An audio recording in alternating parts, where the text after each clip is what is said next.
What's up, Horde? This is a new show. We're just beginning. It is called Cursed and Coping, the mental health awareness show where we're going to tackle mental health stuff. Just like some of the other stuff we did, is going to be triggering. We're going to talk about hard stuff. We're going to talk about something that's pretty near and dear to all of our hearts today. But this is a show to help people heal, to cope, and just to deal with their problems. And if you want to come on or you want to, say something in the comments, we'll always get back to you. And you ever need help, you can reach out to any one of us anytime, and I'll always make time. So, first and foremost, fucking say hi to everybody. The Kirsten Coping fucking doctors in fucking house. Bunny, fucking Alyssa, our resident fucking consultant today, fucking Courtney, Moosh, Dr. Moosh, and our resident clown psychiatrist, fucking Tango. What up? How is everybody doing today? Doing? Good. Yep. Doing. Scale of 1 to 5, mental health. 1 being worst, 5 being great. Are we all prepared for everybody's answers first of all? Because I feel like a lot of ours is going to be really, really bad. It has been prepared. tough week for the Kirsten Coping. Yeah, everybody has been having like a really hard time lately. Yeah. I want to acknowledge that, and I love you all for still existing, by the way, and everybody out there. Yeah, by all means, like I said, you can reach out to any one of us at any time on any one of the pages, anywhere you can find us. Like fucking, I promise you, I will fucking stop whatever stupid shit I'm doing to help somebody with their mental health problems. Me too. I also have admin, so if you ever need to scream in the library, hit me up and I'll bring your ass up in and you can scream at me, homie. I've done it for Moosh. I've done it for Reptar. Scream at me. I'm there. Freeze me on. Them library walls have heard some shit.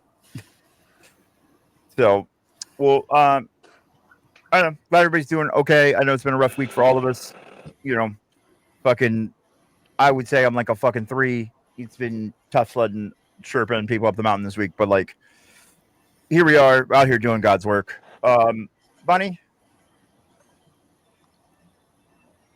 What? Scale of 1 to 10 for your mental health. Oh, what? Well, like I said, 1 to 5. Like, fucking, 5. Okay. yeah, 1 to 5. About to freak out for a 10. No, homie. I'm about a 3.5.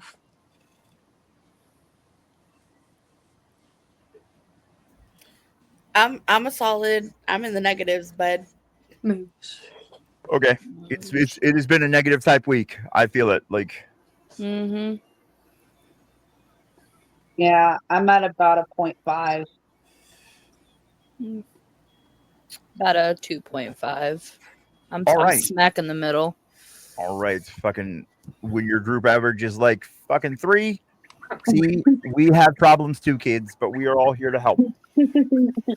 Even fucking saddies or baddies get saddies. Courtney, fucking, you didn't answer. So true. Courtney, Yeah, did Courtney. as well. Courtney, bring up our average a bit, Courtney. Probably like What'd you say? a 4. Oh, the high watermark of the group, 4. That's what's up. We are all deeply fucked up people. Okay, but so this week's episode is going to cover essentially addiction and trauma and mental health, like, because most people who have addictions are dual diagnosis, and so like that gets lost on a lot of people, especially whether it be men's mental health or women's mental health. Like, things get misdiagnosed with a lot of things. Some get misdiagnosed in women, some don't get diagnosed in men. A million different things. Like, mental health is a fucked up area, and it's a mess sometimes in this country. I personally, as most people know in this show, have had addiction problems. I was a heroin addict for 10 years. I've been sober for what will be 7 years this year. In November 14th of this year. And it, thank you. Me getting sober coincided with me intentionally overdosing and spending 3 weeks in the psych ward.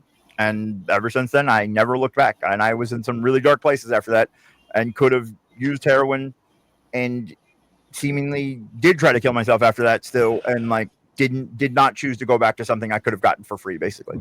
So it's helped me get to the point where I can now use medications appropriately and like live my life in a much safer and healthier way. So I'm very thankful for that. But in the world of addictions, I was lucky enough to make it out, with my life, even after dying 11 times, and being brought back. But two of our members, I'm sure everybody has, but like two of them specifically, we're going to talk about today. Alyssa, Tango, both lost significant others to basically the direct complications or overdoses in addiction. And so that's pretty hard for people. I know a lot of people, it hits a lot of hits home with a lot of people. And, it's okay to like fucking deal with that, talk about it, go to counseling. Those sort of things are good. You should process that sort of stuff because like losing people inherently causes grief. And if you do not deal with that grief, no matter how much you think you have it dealt with, if you don't process it, will eat you alive. And it's sad to see that happen. And I don't want to see that to happen to anybody. And our whole point in this show is to try to help people who are like us, just like everybody else. So, with that, I think I will kick it to Alyssa, you know what I'm saying? You can kind of give us the broad strokes and we'll kind of jump in with our questions that we kind of have set aside and see where we land. But kind of tell us exactly the overview of what happened, who was your significant other, the whole situation, and kind of like the general overview of the situation and the story. Well, the person that I lost was who I refer to as the love of my life. And we were together tumultuously for 3.5 years before he passed. And he struggled with meth addiction. And he was also a dealer. So he was sober when we first got together. But then I became low on rent, and me and my dad couldn't figure out how we were going to pay for things. So he went back to dealing, which then led back to using. So some time went on, we ended up calling it quits, and we still kind of stayed together, even though he had other relationships. And then I got pregnant, but I was also seeing another person at that time, so we weren't sure who she was. And when he passed, he had pneumonia, and I thought he was lying to me and telling me that he was just sick and that he didn't want to see if it was his daughter or do fatherly duties, anything like that. And then he was in the hospital, and basically he had been using so much that he had cardiomyopathy. And when he was in the hospital and obviously not using, his heart just kind of couldn't take it anymore, and dying pretty much the next day. And even when I was in the hospital to see him, he was not really coherent. It was hard for him to breathe. He couldn't talk. I didn't really get to say anything, and I just told him not to talk because I didn't want him to waste oxygen, because as a medical professional, that's what I would tell them to do, is not talk. So I told him to stop talking, and I just sat there. But then it started he started getting his heart was racing and he couldn't breathe again. And so then the nurse kicked us out because she thought I was causing stress. And then we were going to try to come back later, but we didn't end up getting to go back later. And then I got the call the next morning that he had passed. And that's got to be super hard.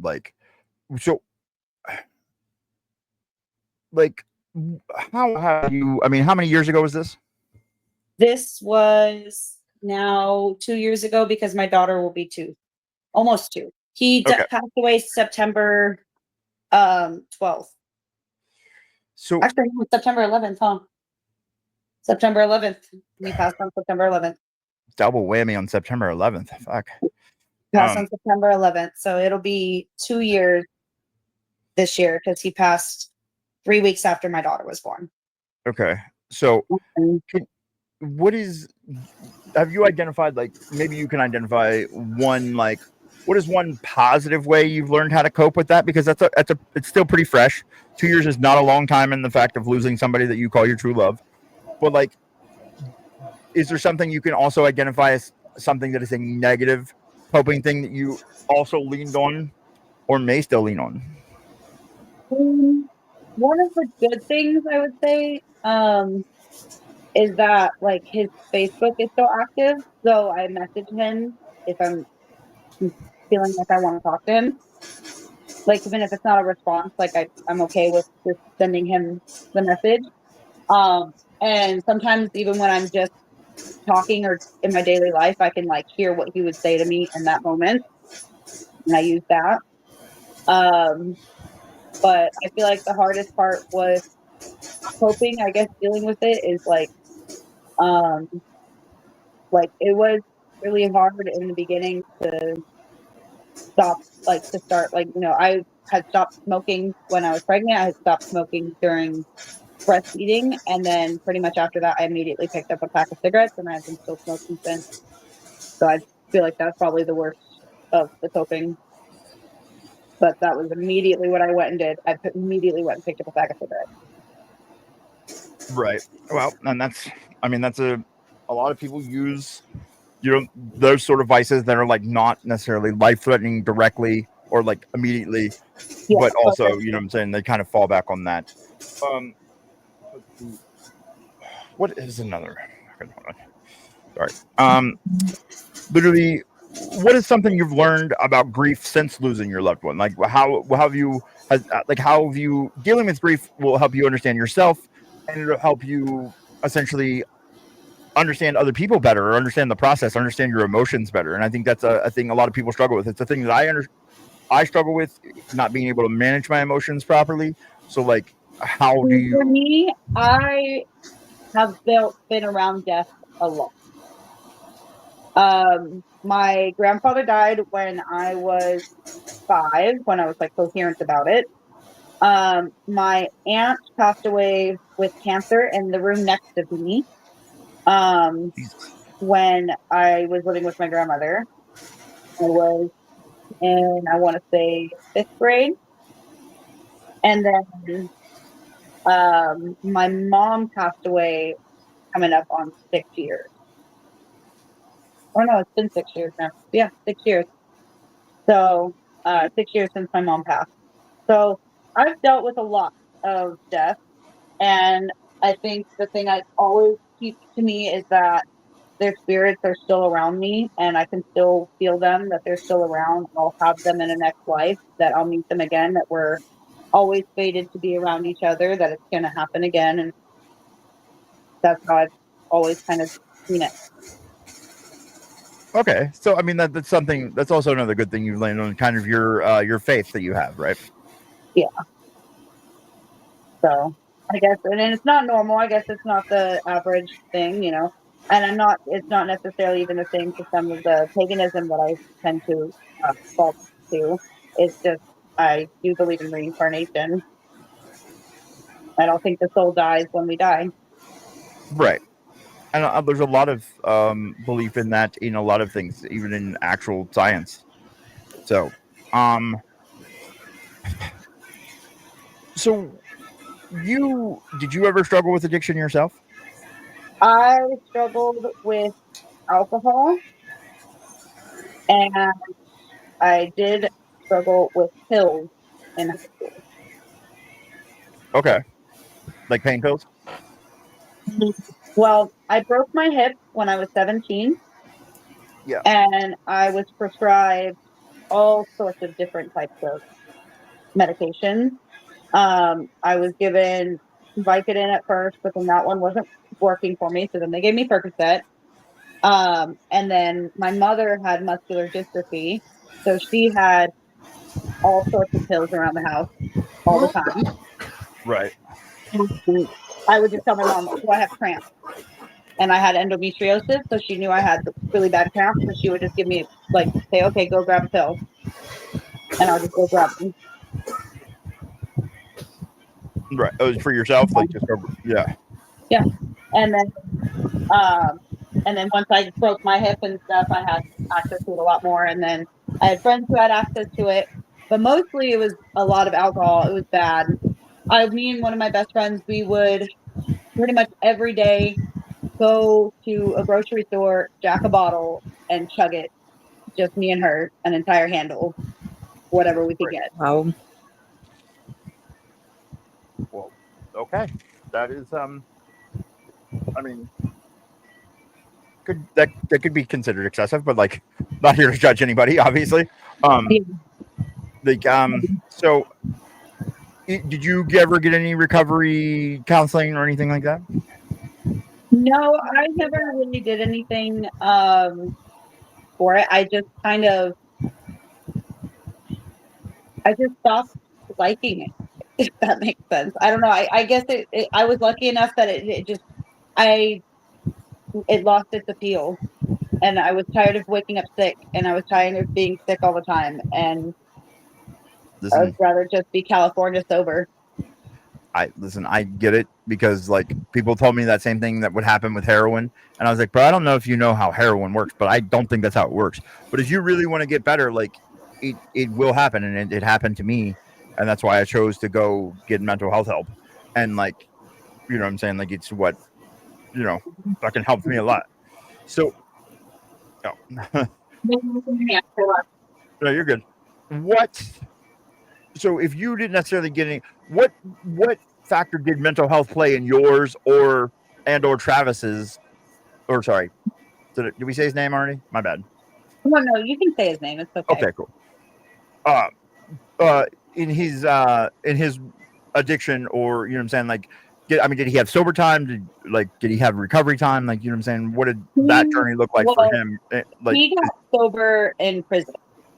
Okay, which is an interesting place to. That's most people either they find God or like don't they get less sober. Basically, he started like working in the fire stuff. Oh yeah, because out in California they have the fire stuff. Yeah. Yeah, so they basically they send prisoners out to go fight fires, and at that time when he was locked up, we were on fire. So there was a lot of fires up in Northern California. So they had them every year, like every 2 years, we're on fire. Right. But yeah, so he got sober there, and that's kind of at first when I first met him, he was friends with Courtney actually because of Courtney's friend, and he dated her, not Courtney, but Courtney's friend, and all of that. They had a whole situation and like in that because Courtney herself dealt with her addictions and things as well. Kind of like my street dad. I came out of foster care and I had no one, and I fell into his group, and he kind of just took me under his wing, and he did not let anybody give me drugs, and I never did any hard drugs, but I lived in a trap house with him and like 14 other people, and he was the only person that remembered to like tell me to eat when I was pregnant. Yeah, So that's I bananas. just was in a banana situation, and he took care of me through it all, never let me touch drugs. I've just done 420, and I used to drink, but like now I have fibromyalgia, and so when I take like a couple sips of a beer, I feel all of the hangover symptoms that everybody else would feel after like way more than that. And it's just not worth it. So I don't drink much. Well, that's good though. I mean, like health issues play a big part in it. Obviously, in his case, like literally his body just kind of gave out, And you know, Yeah, and it was really hard to watch him go because he kind of made sure that I was safe for well, yeah, no, 10 I'm sure years, 10 he years felt, of my life. yeah. Well, that's good though. I mean, I'm glad. Like, I'm glad he never let you experience that. Like, Yeah, I even as much as I hate some wouldn't people, believe it because like you had such a different exposure to other people, and I was like, yeah, no, he just took care of me. I don't know why. oh, listen. I mean, listen. He obviously had a good heart in there, and like, not all people who like have addiction problems are horrible people. Oh yeah, absolutely. Addiction makes you make horrible I decisions. used to tell him he was a great guy, just a terrible boyfriend. And he was like, I can agree to that. And I would, because I would tell him he was evil, and he was like, you don't mean that. And I'm like, I don't mean that, but like, you are a shit person sometimes to Right. me. Well, and I try to tell people like drugs make you make horrible decisions. Yeah, That's not an excuse. This man used to steal my car, bro. Yeah, Steal and my car and just drive off, take my stuff, and go and do all sorts of stuff for hours on end.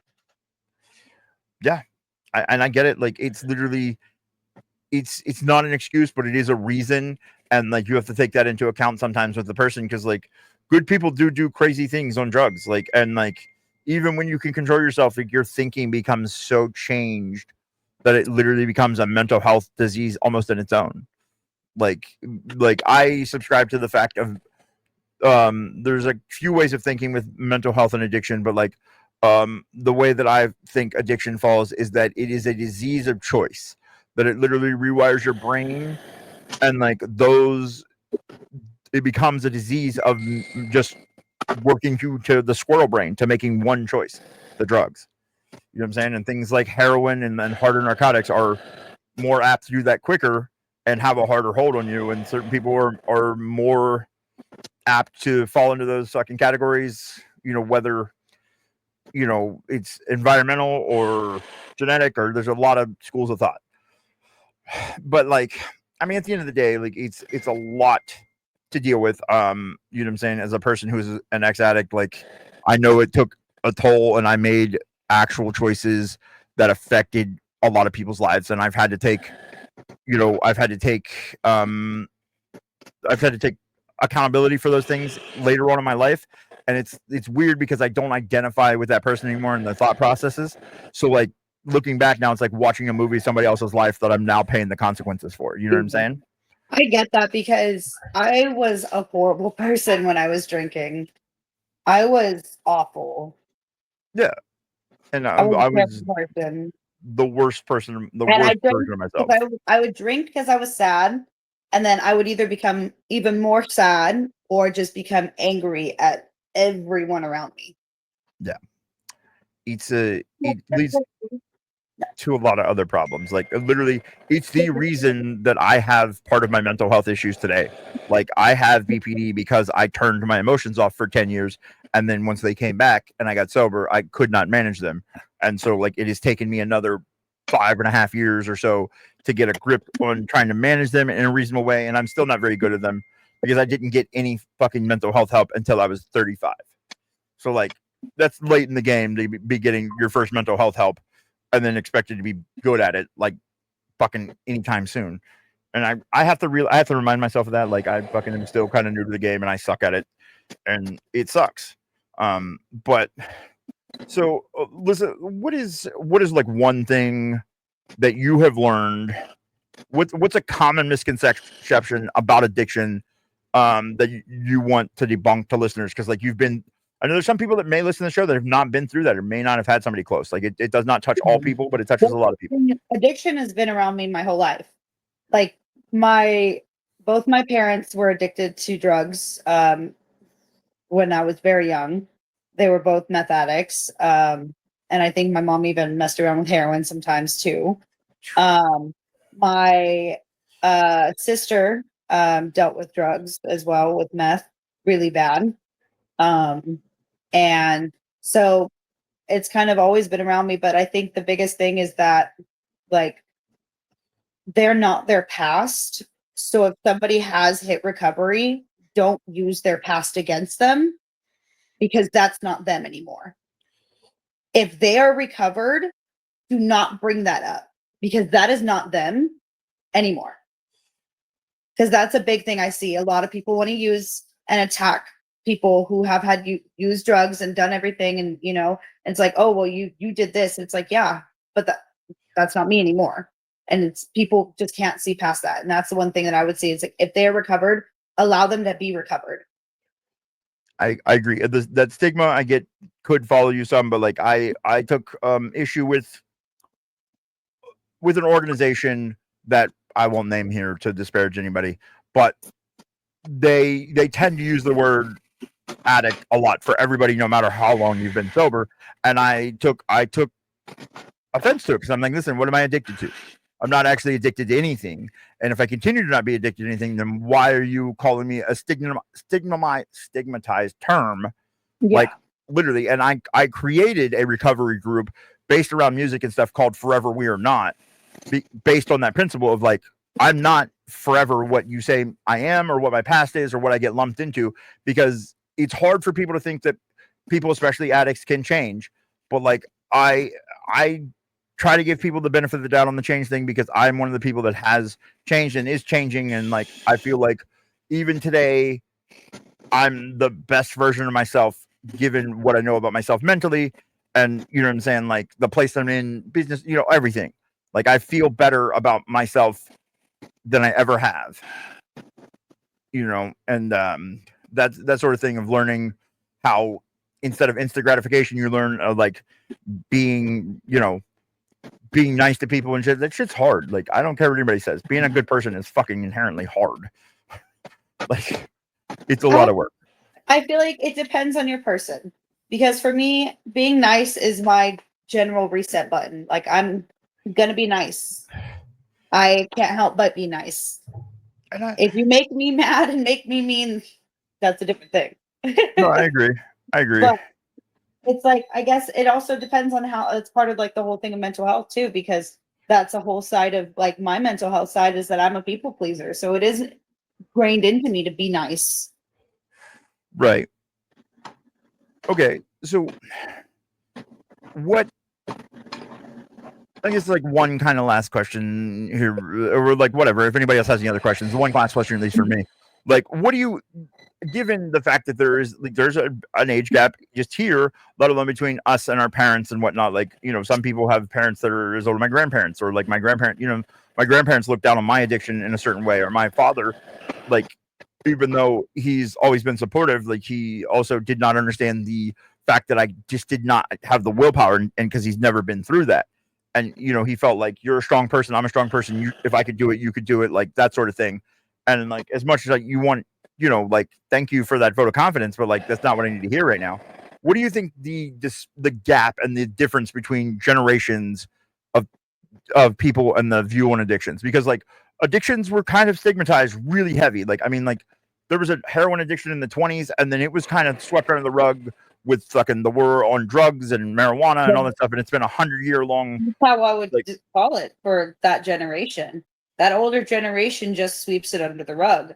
I mean, my grandfather was an alcoholic, but if you would ask my grandmother, he was just a guy who came home from work and wanted a couple beers. And that's fair. I think the one thing that I think we've not learned as a country is the war on drugs is turned into like a losing battle, where other countries have shown us that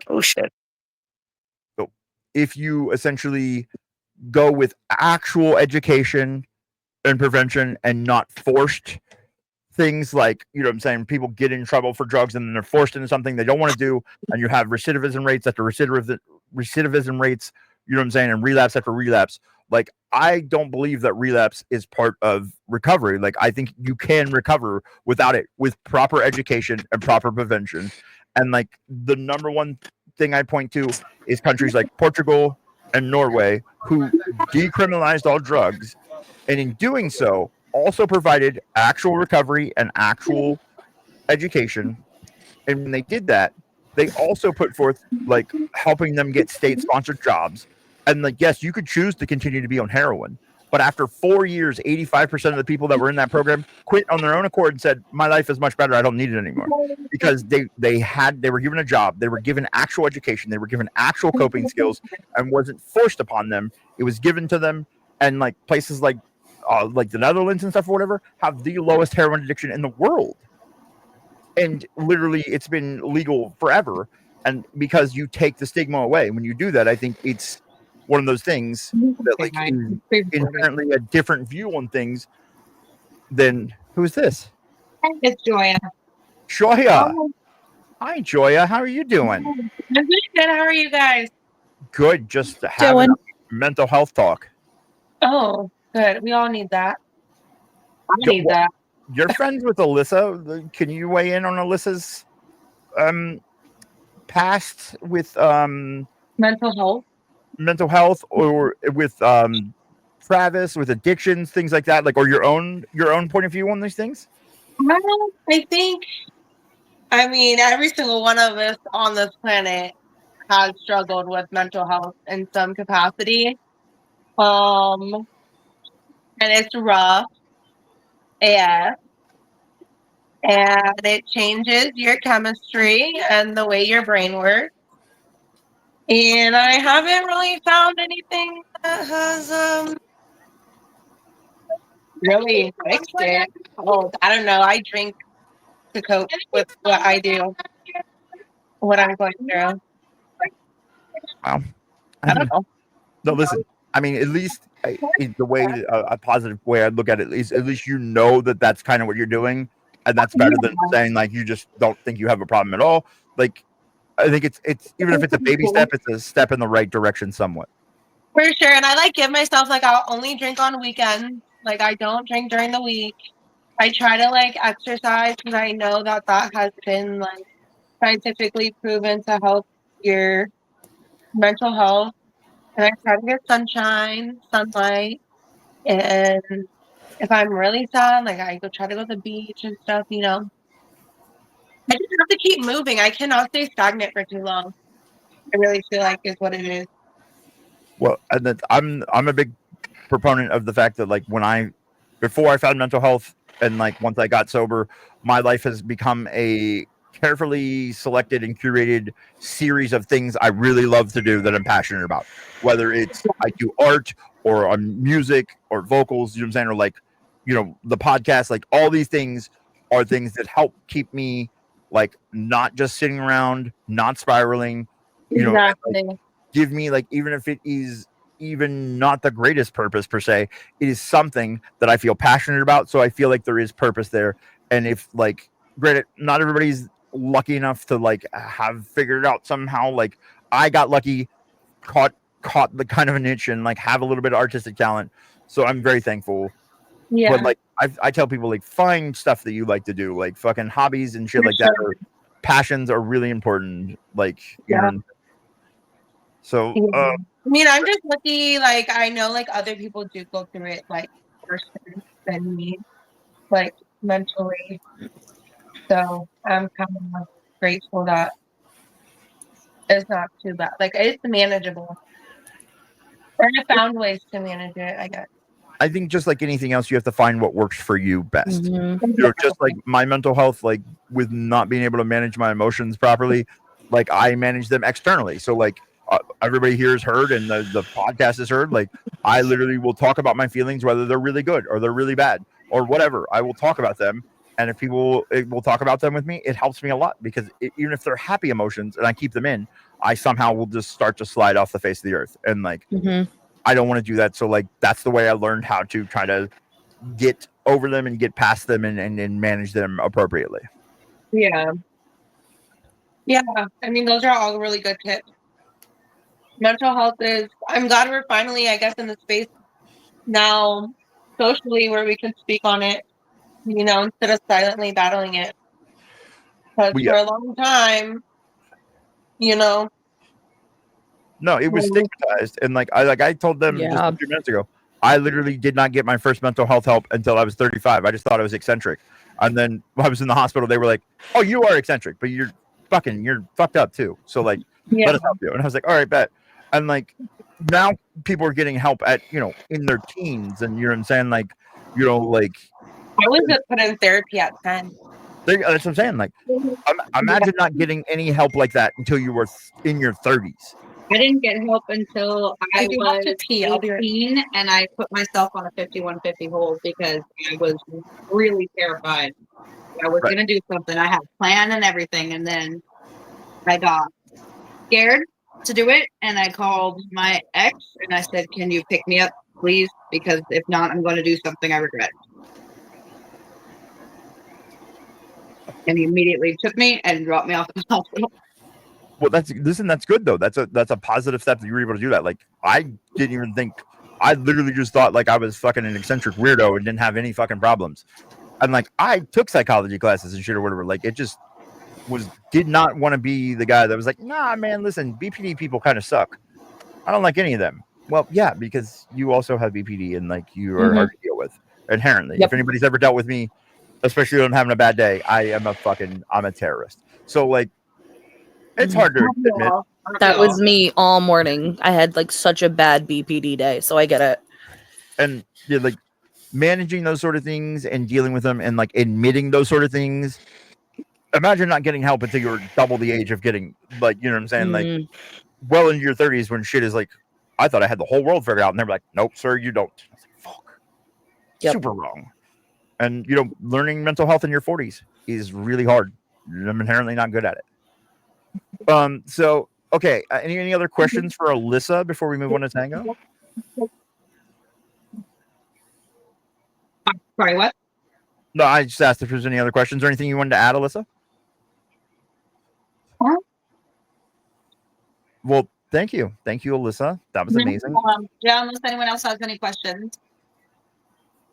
No, just compliments. I admire your courage and bravery for talking about it openly because I'm like ready to shit myself. Just saying. Yeah. I feel like it, like, again, like, because I've been so used to grief in my life, lost, it's easier for me to talk about. I feel like if he was just the first person, I wouldn't have been able to. Or if he was, Yeah. Well, and I know this is the first time you've talked about it, Tango, like publicly, even though it's not like live right now. I know it will be, and like shit's on the internet forever. So like, I appreciate you. So same thing. Just tell us the overall, your version of the story, how it went, whatever, you know what I'm saying? Like it's your story. We're just here to hear it and then help. So it's kind of similar. He's the love of my life. Would have left any man to go back for. That eventually did happen. We met when I was first in college.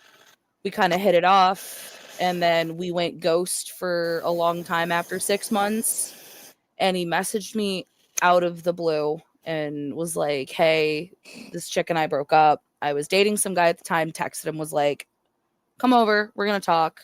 And he just looked different. He was acting different, and he just wasn't himself anymore.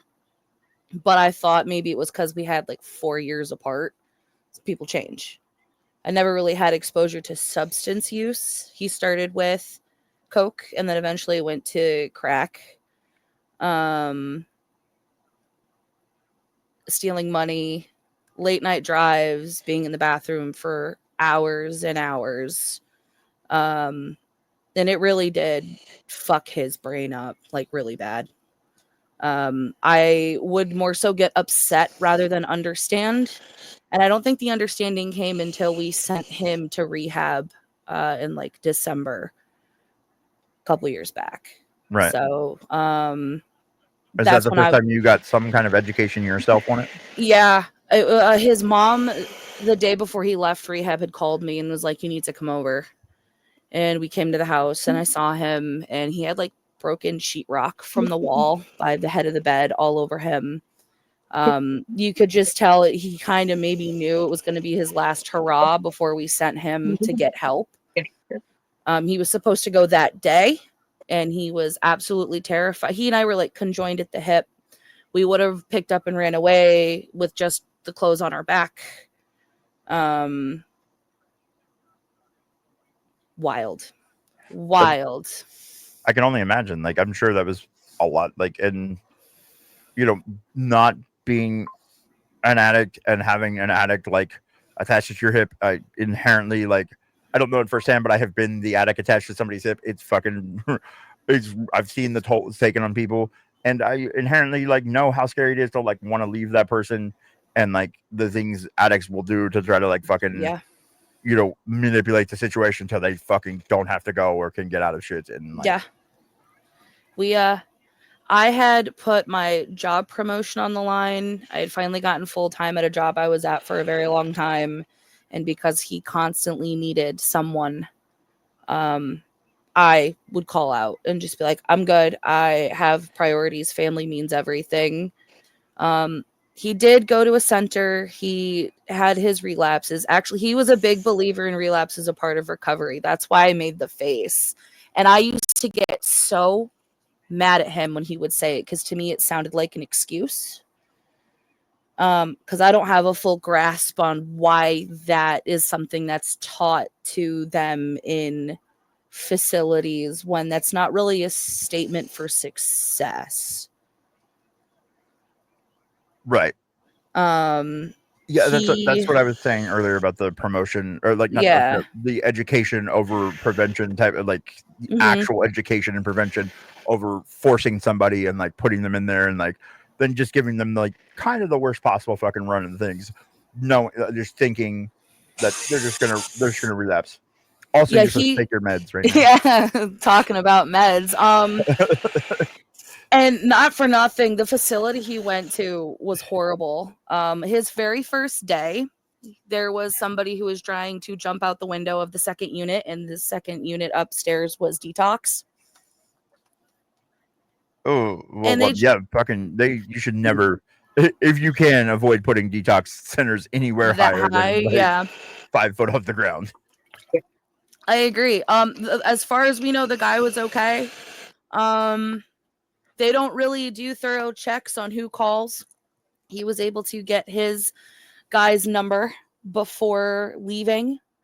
And so when we had switched him from iPhone to Android, he still had the guy's number, and the relapses would happen. He did manage to get a little over a year sober and get his chip. And then I became pregnant. When we got home, it was like you. That's why my face was like shook, because she was almost a month. She was about 3 weeks old. Mhm. And he was like, I'm going to go shopping. You stay home. You sleep while she's sleeping. Get your rest. All he was going to do was go to Dollar General, Walmart, and maybe the food bank. He's like, I'll be home by 12. I said, just let me know when you're coming home so I can order something to eat. We woke up at like a little past 12, and my daughter was screaming. Like, she had a scream that, like she knows something's up. Mhm. And I just felt sick. Eventually that anxiety led me to call the Dollar General his phone location was at.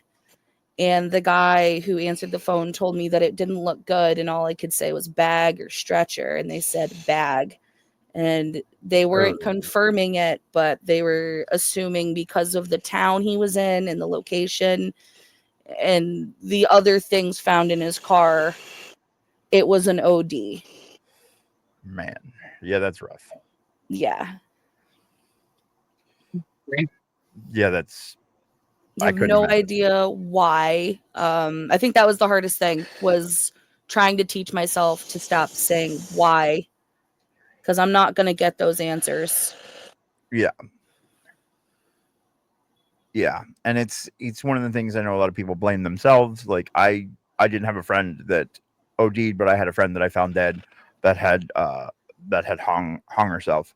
And I'm telling you, it genuinely like is part of the reason that I started using in the first place. Mm. And like it fucked me up for I don't know. It probably still fucks me up a little bit now, but like I'm a lot better now. But it took 20 years. You know what I'm saying? It's been since 2003 this happened, and it literally is just till recently that I literally in the last couple of years could go there and not like just lose my mind. Yeah. And like it's a lot to deal with. I can imagine like you know what I'm saying. Like she was just like one of my best friends, and like, but she was the happiest person in the world, and it was the whole thing. Yep. And so like that whole like thinking, man, I could have got there sooner, you know what I'm saying? Like all that sort of thing, or I could have done this, that, and the other. And like I know that's like a common thing that people fall into, but like Especially, I feel like with suicide, if it's like really gonna happen, like there's nothing you could do. Like they're gonna do it Mm-hmm. because the only way someone, like from my instance, when I put myself on that hold, I could have done it, and the only reason that I got out of that was because of my own self. So if I would have wanted to happen, no one would have been able to stop. you know, yeah, it's a crazy, I don't know, it's a crazy situation, and it's so much to deal with. And like when you add addiction in on top of certain things, like it's another like set of unanswerable questions and like ways to be like, well, if I could have done this different. But like the same with addicts, like addicts are going to do essentially what addicts are going to do until they want to get better. And like no, I'm a keen belief of like, I've been there firsthand that like no matter how, no forcing will make you want to do it until you want to do it. You know what I'm saying? Until you want to try to better your life or try to not feel like that. And like, you know, it takes a lot sometimes, man. It takes a lot. Like it's just easier sometimes to stay further in, you know, living in despair than it is to try to slog back to some sort of semblance of happiness. Oh yeah, because I mean, even that was something I went with the whole thing, was thinking like, because with him, I feel like if my daughter would have been his, he would have probably gotten sober. But I was so sure that it wasn't, and she isn't. But I was so sure, and I kept telling him, "This is not your kid." And I feel like that kind of pushed him further. And sometimes I think like, well, picture like what if I would have lied? Like, would he still be alive? Like, even if it was for a lie, like he'd still be here. But Yeah, I mean, like the truth will eventually come out, and like it exactly could have been like, just as damaging, if he not would more have been here damaging. though. Yeah. But like, it would have been worth it because you would have still been here. But you can't live in what if make believe, because it just sends you down a dark, dark rabbit. Right, because that's something you can never rectify, unfortunately. Like that's, you know what I'm saying? That's nothing. There's no answers down that fucking street. So Tango, like, so you've never had any addiction issues or anything, right? I developed the drinking addiction shortly after he passed. Okay. And I dealt with stimulant addiction in high school. Okay. So did you ever receive any substance abuse counseling or anything like that? No. But Okay. I am in school to become a substance abuse and grief counselor. Which I think is awesome that you've taken that and kind of turned it into that sort of thing. And just I have actually taken the first part of the CDCA, or well, done the first classes for it. And my sister actually lives out west, she's the prescriber of her own recovery center. That's awesome. And counseling center. So I'm about to go down there. Yeah. So yeah, like it's on my family's ranch, and it's really awesome because like she also, sadly, you know, me and her used together, and you know what I'm saying, like that's something I also have to live with. Mm-hmm. And like now that we've both gotten sober, like it's affected our lives in positive ways, and to see her do what she's doing like is awesome. You know what I'm saying? Because absolutely, yeah. So what would you say is what role did mental health play in your loved one's addiction?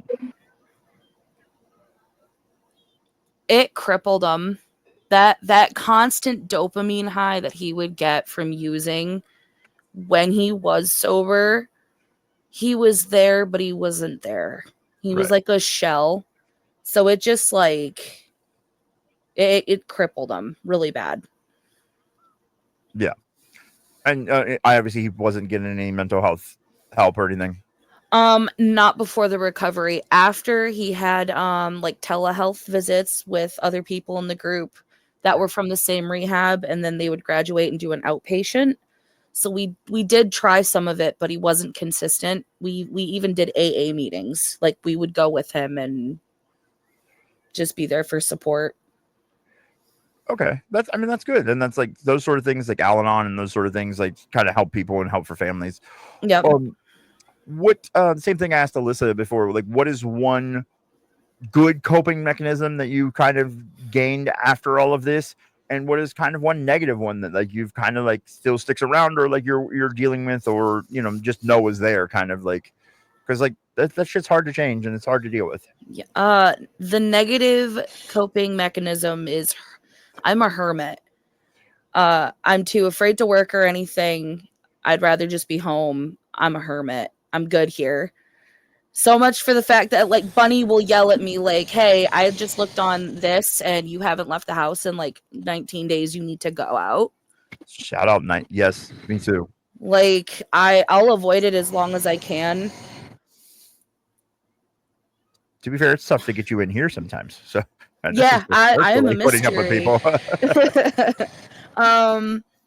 A good coping mechanism I would probably say would be spending time with our daughter, because she has so many shades of him, and it's just good to know that I have a piece to watch grow, and I know it's gonna happen where she's gonna say something that would have come out of his mouth and I'll be like, yeah, that's your kid. Absolutely. I have to claim that. Yep. That's fair. That's fair. How about let's see. What is one thing you've learned about grief and like maybe your own emotions and yourself after having to go through this? Because I mean, like I said, it's an immense loss, and that inherently changes somebody. It's there's no rules, and they call them steps, but they're not steps. You go back and forth. It's been 2 years and change, and I still bargain. I still get angry. I still deal with the brunt of the unacceptance and not wanting to give in to the reality of it. So that would be the main thing, that I had to learn that it's going to keep happening. My therapist, who I did see during the brunt of the addiction all the way up until now, she, what was I gonna say? I had it and then the dogs barked. Love that for me. Grief gets easier when you add things to your outer circle in your daily life. It's not that it's gone, it's just you don't notice it as much. So I started doing like streaming apps and stuff like that. And that kind of helped meeting more people and opening that channel. I got a different job. And it helped for a while. The job part fell apart eventually. Right. So what part did your own mental health play in all of this? I mean, I know it's a lot to ask, like to talk. I mean,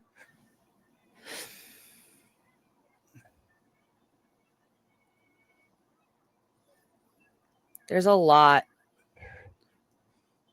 And if you don't feel comfortable talking about anything, you don't have to. Circle back? That's hard to pick.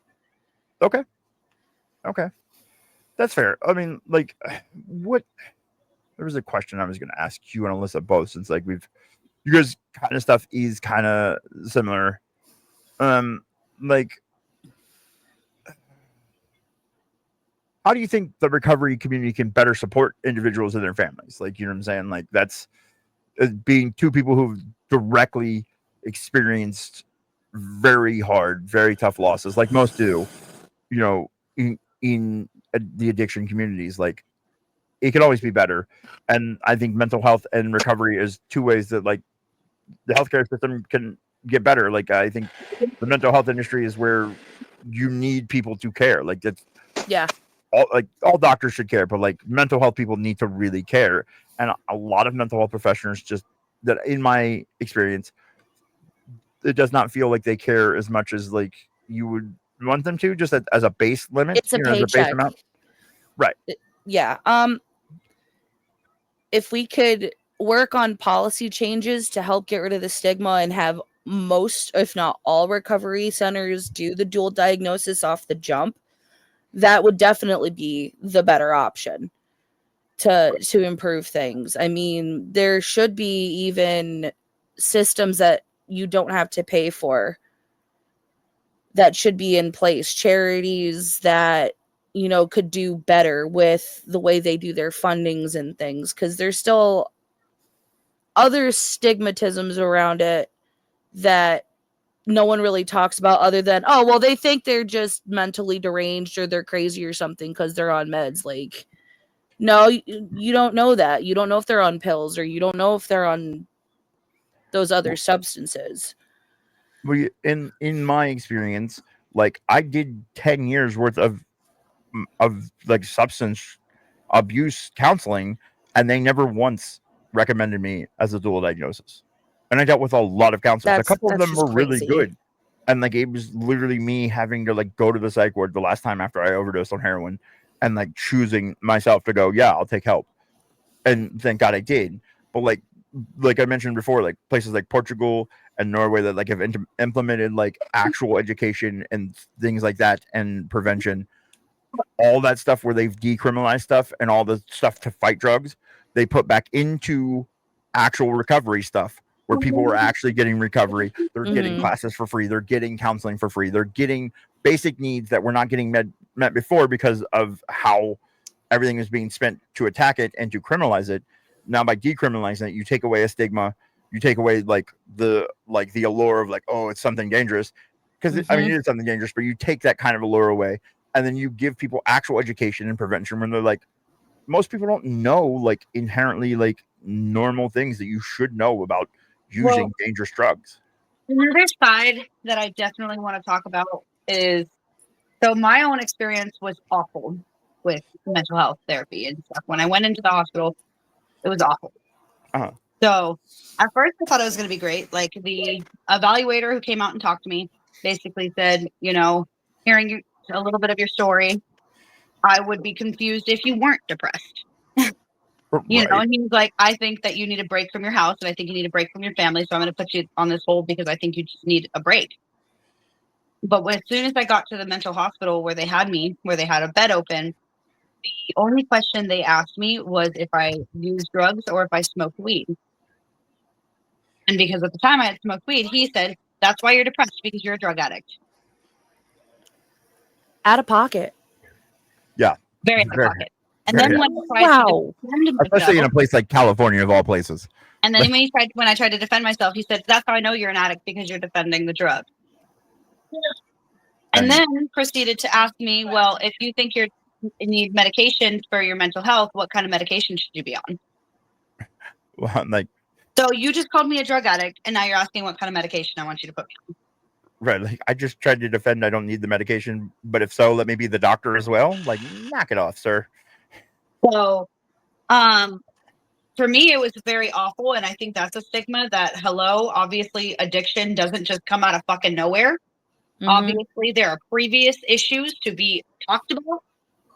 Addiction comes from dealing with mental health issues. People don't just, happy, normal people don't just pick up drugs. Okay? It's not a thing. No, I mean, not inherently, no. And that's what I was speaking about before, too, when I said, like, being a good person or, like, being sober, like, all that stuff's inherently hard because, like, it is work. Because it's, like, instant gratification feels awesome at the time, but there's no fucking back into it. Whereas, like, yeah, sometimes, like, you do feel dumb if you, like, do something nice or you do the right thing. But inherently, like, at the end of the day, like, your soul, you don't feel the burden. You don't feel the spiral, the fucking shame, all the horrible things that come with using drugs and the instant gratification. And so it's inherently harder at the beginning, but the payoff is so much like more rewarding for yourself and other people. Like it feels better to be a good person. But like it is inherently harder than just being a piece of shit. Like because like you don't have to worry about anybody else but yourself at that point. And like you're barely worrying about you. You know what I'm saying? And like, I think another thing too that for me was hard dealing with the grief of it too is that so many people in my life didn't want me with him because of his addiction. Right. So many people hated him that were around me. That when he passed away, I got no sympathy. I mean, of course, from my best friends, obviously, Sydney and Joya, they were there for me a lot, but everyone else kind of was just like, well, good riddance. And I think that's something that people should think about before they talk. Think Yeah. before you talk.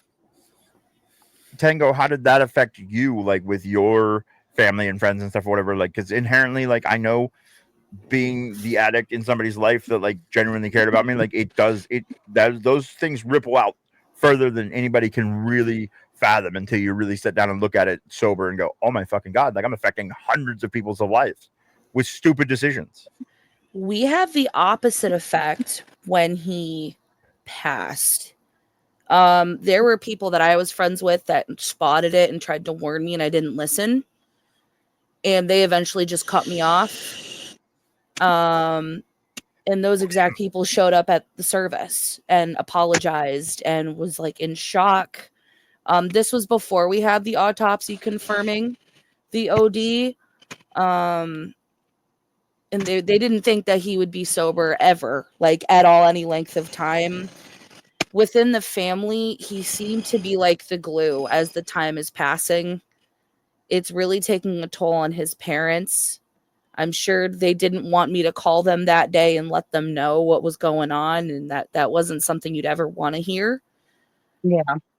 So they're definitely not the same. His dad's a lot more angry, and he was a mama's boy, so mama's hurting, and he was the oldest. He was the firstborn. So every day I know she thinks about him constantly. The rest of the family, because of the nature of the addiction process as a whole, I guess I'll say it like that, some of them went, he needs to carve his own path. And other people, after a while, just seem to not just recognize it anymore. Just kind of out of sight, out of mind, or just like wanting to be blind to it. Yeah. I think that, I mean, inherently, like, sadly, that's an issue too with addictions. Like, if it's not directly affecting me, like, I don't have fucking time for it. You know what I'm saying? Because life is hard. And you know what I'm saying? Like, people do have their own lives, but like, it's genuinely, I'm lucky enough to have come from a family where they all banded around me. They stood by me through all of my nonsense and through my lowest of lows. They were all there for me. And, we were always raised family first, and they stood through it. And I'm super thankful. You know what I'm saying? I still have all of them. I'm still here.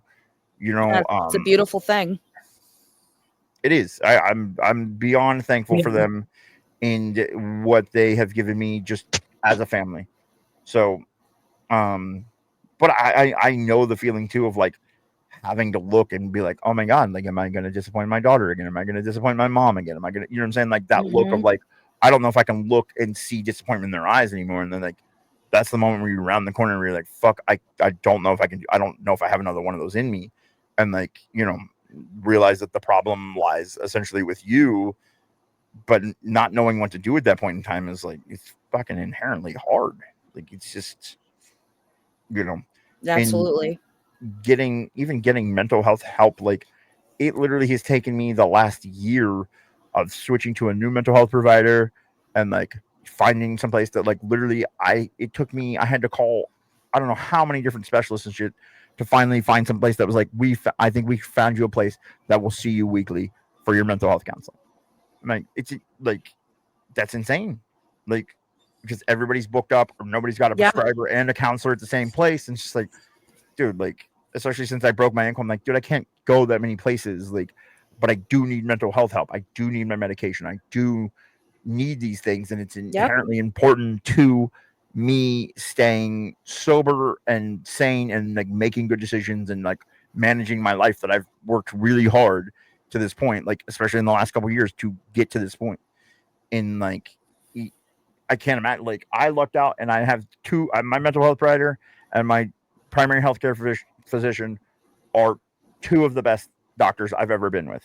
ever. Like they literally, my mental health provider that I have now, literally when he came up with my strategy, like was like, I think you've been on too many meds. Like, I think you need to be on those many meds. Like, I don't think you have these problems. I think if we deal with, these two problems, like a lot of your other problems will kind of fall in line. And like, if we do what we know works for you, like it'll be okay. And then my primary healthcare provider, like, despite any other thing, has been like, oh yeah, you need this or you need this. Like, and like, it's all been within reason, but they have just facilitated it because like they know how hard it is to deal with other doctors and get into other places and all that stuff. So they're like, if they can't pick it up, we got you for this month or whatever. And I'm like, dude, this is obviously how healthcare is supposed to be, but like, I feel sad for other people that don't get to experience like that level of help, because I wouldn't be here today if it wasn't for that level of help. So it's kind of crazy, but like to think about. Yeah, absolutely, I agree. So what is one like misconception that you would like to debunk, Tango, about addiction or mental health or both? People who are addicted aren't always bad people. That's the only one, because that's the thing that hit the hardest when he was finally sober, is all the people that thought he was a bad person because he had an illness and was sick with addiction. Right. And that's why I side with the thing that addiction is a disease of choice, because like at the end of the day, like part of it is a choice, but like the sickness is also like the breaking down of your neural pathways to form into this going into like a squirrel brain of like, you think about one thing, like being a heroin addict, literally you can't understand until you've experienced it. Like your day doesn't go like, what am I going to do today? It goes, what am I going to do right now to feel better? Okay. You do that and you go, okay, I got like 2 hours. How am I going to feel in 2 hours? What are we going to do in 2 hours? You know what I'm saying? Like, and it's exhausting to think about time in little chunks like that. It's exhausting. You could see it on his face. You can tell on, I'm sure, most addicts' face when they get to that point, because and when he slept hard and would be out for rarely eat and then just sleep and then be up and go, hey, all right, I'm going to run out and go do this really quick. I'll be back in like 20 minutes. And you get home and then he's like, all right, I'm going to go to the bathroom. I'll be right back. You're gone for 3 hours. I knew he was using based off of our sex. Because if he was using, he could not keep it up. Yeah. And that does affect a lot of things. Like, and that's how I always knew. I didn't know until he came home after picking up unknowingly to me, and I patted him down in the basement, and I unknowingly had it in my hand, and it was wrapped up in a bunch of receipt paper. Oh, geez. And he flipped out at me. Like, absolutely flipped out. Well, yeah, because you had his drugs in your hands. Yeah. No, listen, and addicts get fear served, that sort of thing, when they just went from being like not feeling well to like, and it's a weird thing. Like, I remember like being sick with heroin, and like I wouldn't even have to use it. Like, as long as I had it in my hand, like if I just knew it was there, I felt better, which is crazy. Like how much of a mental part of it that is. But like also like I didn't find this out till I was in the hospital. Literally, I was trying to tell the doctor like the things I went through, like hearing stuff sometimes in my head back then, and literally like I was telling him, and my wife at the time was like shaking her head, and I was like, I've never told anybody this. What are you shaking your head to? And she's like, you want to know how I knew you were always high? And she's like, even if you went in the bathroom for 30 fucking seconds, she was like, inherently, like you would go in there, you would get really high, and then you would stand in the mirror, and she's like, I could hear you talking. And it was a very coherent conversation, but it was just one side of it. And you were literally talking to whatever was in your head. And she's like, you were carrying on a very like coherent conversation. Like you were talking to somebody, like, and she's like, it wasn't like you were just like jabbering yourself. Like you were carrying on a conversation. She's like, so I do believe you that you do believe that is there. And like, that's what you were going through at that time. And I was like, really? And she's like, yeah. I was like, that's crazy. I did not know that. Like, you know what I'm saying? I didn't know even like Mhm. that I was doing that. It just seems so normal to me that like, and like I could never understand. Like, goddamn, why? How's she the like fucking FBI over here? You know what I'm saying? Because I was really good at like ingesting fucking just stupid amounts of narcotics, and then people were like, "Are you even high?" I'm like, "Oh, I'm orbiting Saturn right now." But like, because it was like that's what I did back then. You know what I'm saying? So it was like, nah, fuck. You know what I'm saying? Like it didn't Yep. matter. God damn. Now, like I fucking, I don't, I don't smoke weed now because of pain management and stuff, or whatever. But like the last time I smoked weed, I was so just like in another dimension high. I was like, oh my lord, this is not even fun anymore. This is no fun. like, Yep. like I remember when this was like used to be a state of mind, and now I'm like, Jesus Christ, I am either I'm getting old or something. But like changing that fucking brain chemistry was like, dude, like it was just like after like 3 hours, I was like, man, yeah. I remember when this used to be all I wanted to do, and now like this is I just want to go to bed, dude. And that's the wild part. He only ever used to smoke weed. And then he got sick and couldn't smoke without hacking a lung up. Mm, So then it changed substance.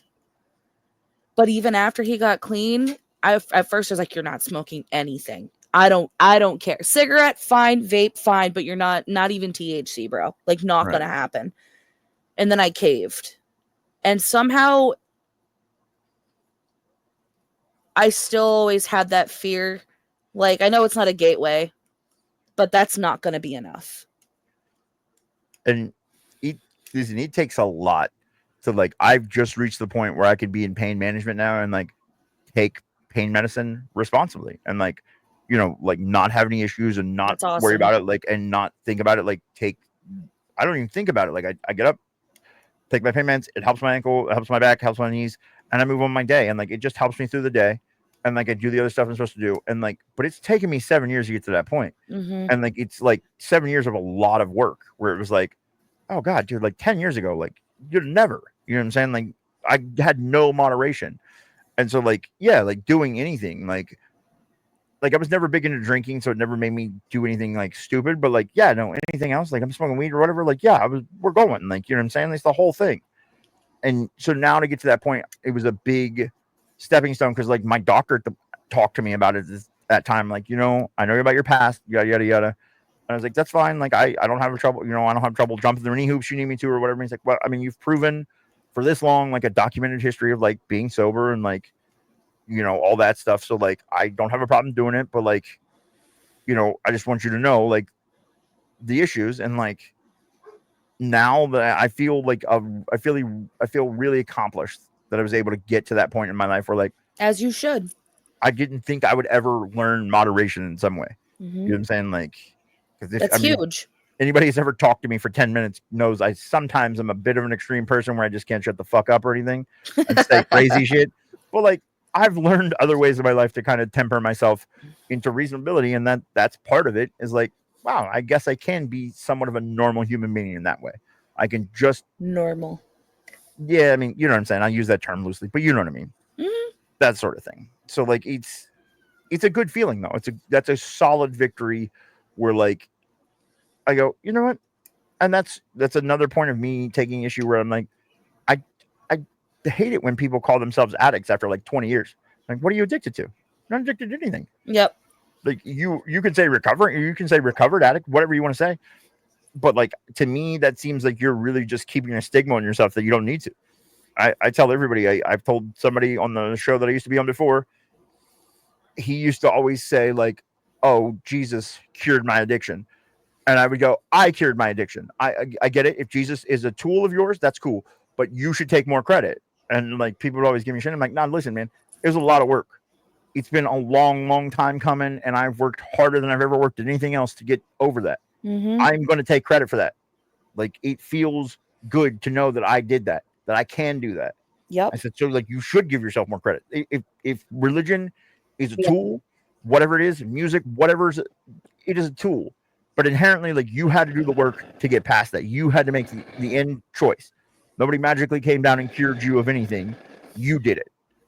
And it's, you know, it's the same thing with mental health. Like when I was told about having BPD, I was told like, damn, fucking good luck. There's like no help for it. And then I got the mental health provider I have now, and he was like, "Who told you that? That sounds ignorant." No, absolutely not. He's like, and like gave me a bunch of resources. Now I watch a bunch of stuff online about it. Like there's a bunch of really good podcasts, and like have talked to people that are like in remission. Like, yeah, dude, you just have to learn how to manage your emotions. However you learn how to do that, that's it. And I was like, really? And they were like, yeah, dude. I don't know. People said some crazy shit about BPD before, but like a lot of it wasn't understood. There wasn't dialectical behavioral therapy for a long time, and like that sort of thing has come out. And like there's a lot of people that had BPD. Pete Davidson, the comedian, like all kinds of shit, like literally I did didn't know it. that. Holy shit. Yeah, and Pete Davidson talks about doing it and talks about doing the DBT workbook and like literally like developing a support system with his friends and like learning just how to talk about his emotions. That's where I got like talk about your emotions until, you know, they just work themselves out. Because if you can't manage them internally, you have to be able to manage them externally. Otherwise, like the only two options. And so like that's, you know, I'm lucky enough to have the podcast and the people I have in my life now where I can blather on about everything good or bad or the other. And you know what I'm saying? Like it helps inherently. But I tell people like you have to find what works for you because there's no one solution for anybody. There's no one medication. There's no one counseling. Like those are all long or short term, you know, like solutions, but like there's not one solution that works for everybody. The same way, like not everybody's addiction is the same, you know, like so that I have BPD, and I feel like even in remission, my big thing that I tell myself constantly is healing isn't linear. I'm not going to have the best days all the time, no matter what. no, You know, I sometimes literally will think the sky is falling over the craziest little shit, and I will draw what seemingly it seems like the straightest lines while I'm being irrational. And you're like, I get it, and it seems kind of straight, but it's not completely straight. Like you're not, and like I try to my friends that have problems like that. I developed a thing where like they'll call me and I'll be like, hey, listen, I just called the sky is falling council. It's not actually falling, I promise. Like we just checked, we're good. So like everything's fine. Calm down. And like I joke, but like that's literally sometimes when I get like that too. I just need to hear something like that. Like I just need to know fucking this isn't the end of the world. Cause even though if I know it's true and I know it's not true in my head, it's true in my head. You know what I'm saying? And I can't make those two things rectified. Like you could tell me it's not true and like give me all the empirical evidence in the world, and I'll go, yeah, but in my head it's still true. Like I don't know what do we do here? And so like there has to be some way to rectify that. And so it's yeah, for a long time for me, it was like the 5 minutes later realizing, oh, that was really irrational. Yeah. Always like just a little too late. Going, oh no. Alyssa and Bunny. Maybe I've overstepped a little bit here. Alyssa and Bunny can attest to a certain time when we first started the Cursed Council where I may have had like a night where I was left unsupervised and it was a rough night. I had some things floating around in my head and I may have sent a message in the group chat that was a bit out of pocket. Like Always. to the effect of like, hey, listen, I'm not going to be there tomorrow. And like for the foreseeable future, like, but Bunny's got this. You guys are good. She's got admin privileges. Have at it. And like, I sent that message and then like, you know, there was a few hours and like, I kind of fucking, you know, talked myself back out on the ledge and people woke back up and I realized like, you sound fucking stupid. And so like, I was like, you know what? That's cool. Sorry about that, guys. Just everybody was sleeping and, you know, stop leaving me unsupervised, son of a bitch. And so literally that was like the beginning of all of us hanging out in here and like all that stuff. So like, I mean, it's basically a fucking Emotions Anonymous meeting, fucking, you know, while we're in this place every day. So it's pretty sweet. But Courtney or anybody have anything else to add? I know Tango, I think you probably have to eat some food at some point. Yeah, bud. Quack, quack, quack. Oh, you guys can hear them? Heck Yes. yeah, bud. Is that Punk? Yeah. They're Little in the bathtub punker. now. I I was love like, my little Punk. I did see in the studio chat just popped up duck emergency, and I was like, "What's a fuck His emergency?" Oh eye wait. was like stuck shut. Oh god, gross. So we had to get in Baby. there and wipe it, and now they're in the bathtub, living life to their fullest. Living like Larry. Eye's Ducks are the perfectly devil. fine now. He had the hiccups, I'm pretty sure, because he did a little squeaky type thing. And then that. Well, Tango, if you need to go eat, it's cool. I appreciate you for coming on and sharing with us, and you know what I'm saying, Yeah. like Of course. as our resident clown psychiatrist, fucking, we're lucky to have you. You know what I'm I saying? try. You're like Robin Williams in Awakening. It's just a fucking amazing. Oh, that's a really old fucking reference, but it's a good one. I'll take it. I'll definitely take it. I want everybody to know that's a good reference if you go watch that fucking movie. God damn it. All right. So Catch you guys on the flip. absolutely, Tango. Take your meds. I did. Yes. I Okay, did it good. on the stream. All right, I'm gonna run the tape back. God damn it. Okay. All right. Thank Bye. you. Yeah, see ya. So Alyssa, Bunny, you have anything to add? You've been rather silent, which is strange. Like Bunny rendered fucking speechless. I don't know what's going on in the world. And observing the entire time. The only thing I've had in my mind to say was, hi, I'm Bunny and I'm an addict. Well, not anymore, but it's fine. I just had the song stuck in my head. No, I get it. That's awesome. Listen, I mean, I don't know, Alyssa, you recording anything else? There was one thing I was going to read because I don't know. Bunny wasn't here the other night, but I did, strangely enough, going through like old notes in my phone because I've had an iPhone for 100 years. I literally found the last time I was in treatment my letter to my addiction. Ooh. And it's literally written like me saying goodbye to my addiction kind of like keep me in the fold, trying to get me back, and then me eventually like my final goodbye. And Yeah, so, I did that too. yeah, and it's a pretty common thing, but I just thought it was fun, like finding that, because I was like, oh shit, like that's fucking kind of crazy to like just stumble upon. Like, Wow, bro. Before we're about to talk about this. what's that? I said, especially before we were about to talk about this.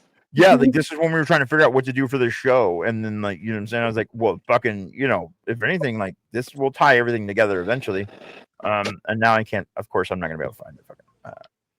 I have got to do some house cleaning on my whole filing system of fucking everything, dude. Like, I'm telling you, like, you should see my hard drive of fucking Curse Design stuff. It is the craziest mislabeled shit you've ever seen in your life, and I can find nothing.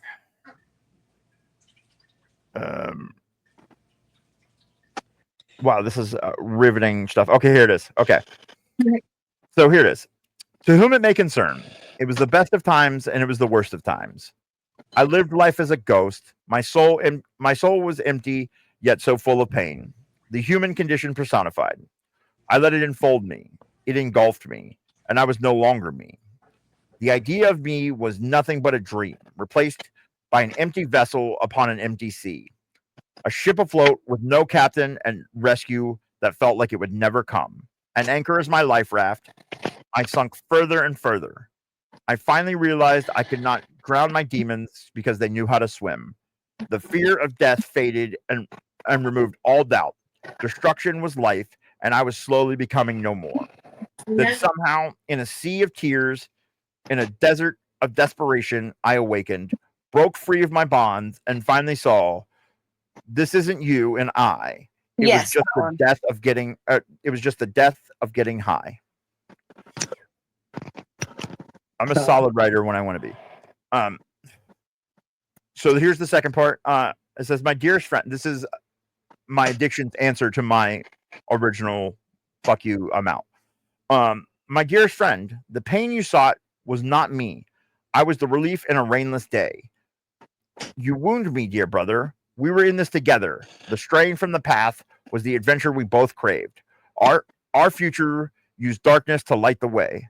Outcast, we had each other. Us against the world. You have to stay.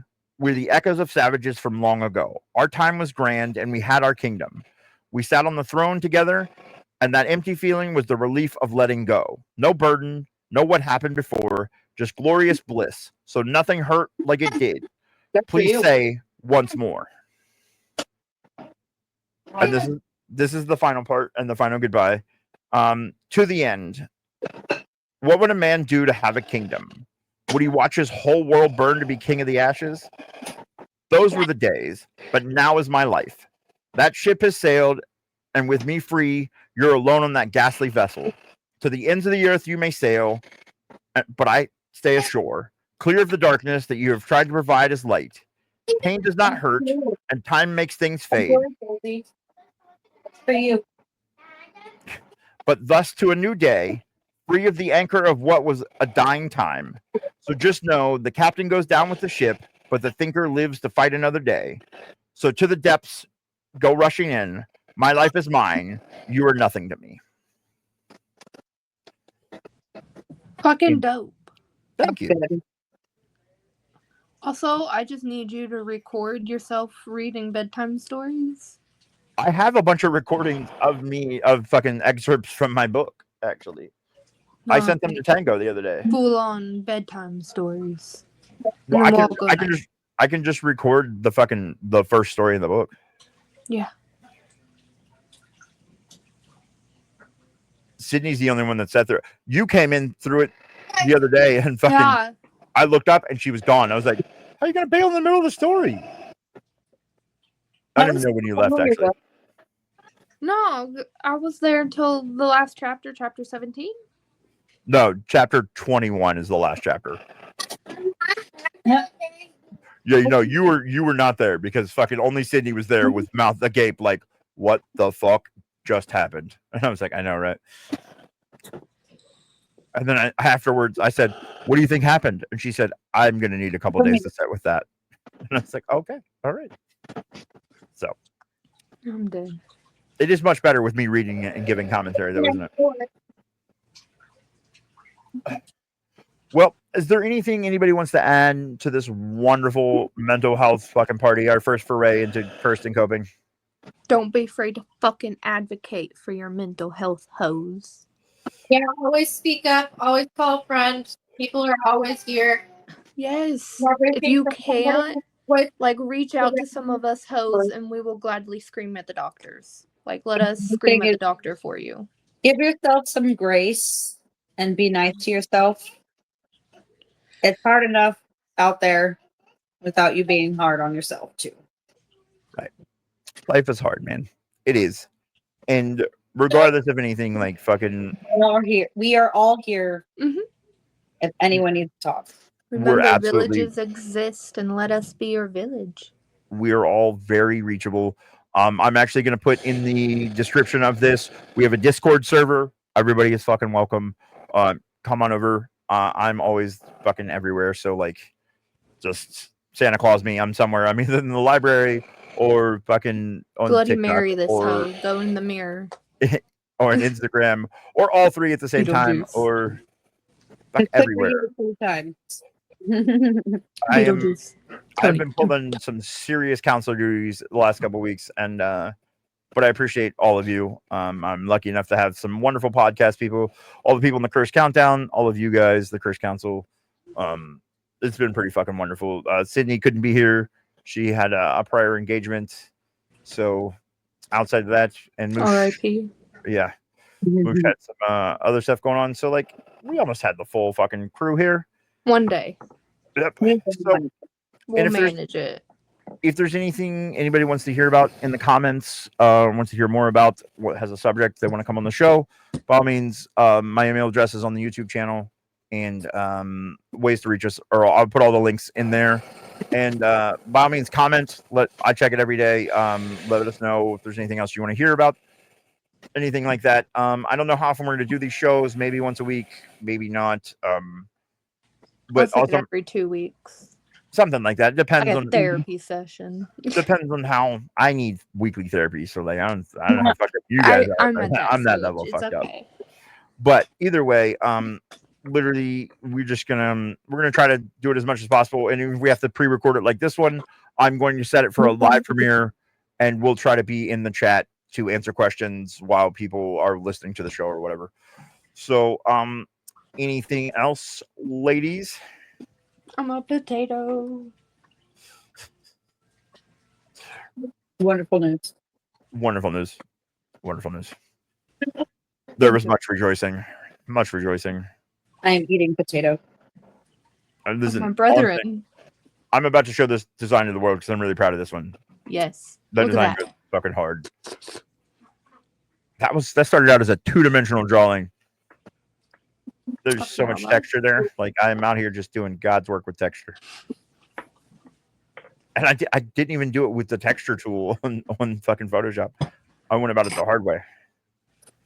So, other than that, we also have a big surprise on the countdown this week. There may be a new premiere of something fucking wonderful for everybody. I'm still working on it. Don't mind me. I'm not good at stuff. But otherwise, as always, fucking somebody yells up, OH, you go back, fucking IO. And be nice to people. Talk to people. If you need help, it's okay to not be okay. Fucking go do fun things. You know what I'm saying? Reach out if you need help. And we're always here. Fucking have less of a cursed day than you've been having, but I mean that in a positive way. Have a cursed day. So we love you all, though. Either way. See you guys fucking, I don't know, sometime in the near future.